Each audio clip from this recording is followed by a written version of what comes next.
আপনাদের কি বিশ্বাস হয় তাহলে যে বিএনপি ক্ষমতায় গেলে দেশের কৃষি উন্নয়ন এবং পরিবেশের উন্নয়নের জন্য কাজ করতে পারবে?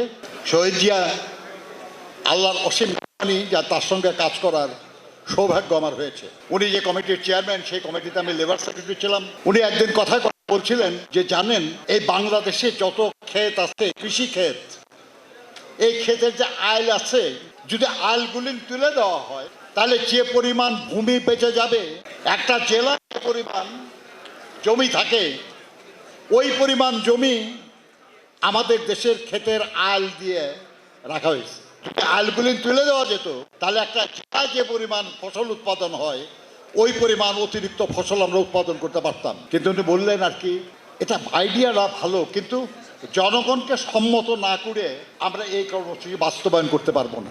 যদি মানুষকে একবার বিশ্বাস নিয়ে আসা যায় এর উপর, যদি মানুষকে উৎসাহিত করা যায়, তাহলে হয়তো এক সময় সারা দেশের সমস্ত আইলগুলি তুলে দিয়ে একটা জেলা সম পরিমাণ ভূমি আমরা কৃষির অধীনে নিয়ে আসতে পারবো।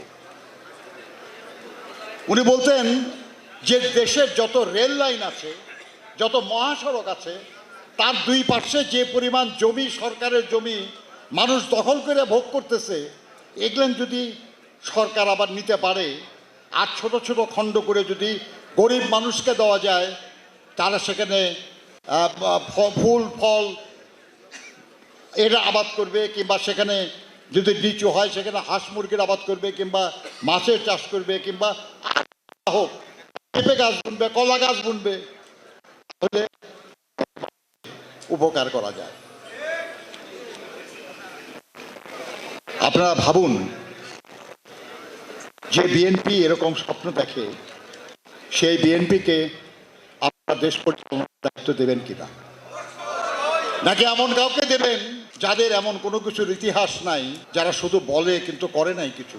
যা আমরা আপনাদেরকে জানাচ্ছি যে এইভাবে এই কাজটা করা সম্ভব, কিন্তু আপনাদের সহযোগিতা ছাড়া আমরা এগুলো করতে পারবো না।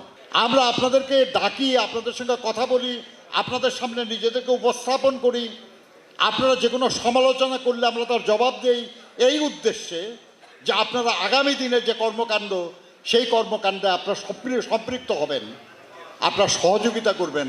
আমরা সবাই মিলে সবার জন্য, সবার স্বার্থে, সকলের যে এই দেশ বাংলাদেশটাকে আমরা গড়ে তুলব। জি হুজুরের মার্কা গায়ে কেমন করে হাঁটি, রক্ত দিয়ে কেনা আমার বাংলাদেশের মাটি। বাংলাদেশের তরুণ, দুঃসাহসের বারুদ দিয়ে মস্তিষ্ক ভরুন। আর কতদিন, আর কতকাল থাকবে মাথা নিচু, আর কতদিন হাঁটতে হবে আপোষগুলোর পিছু।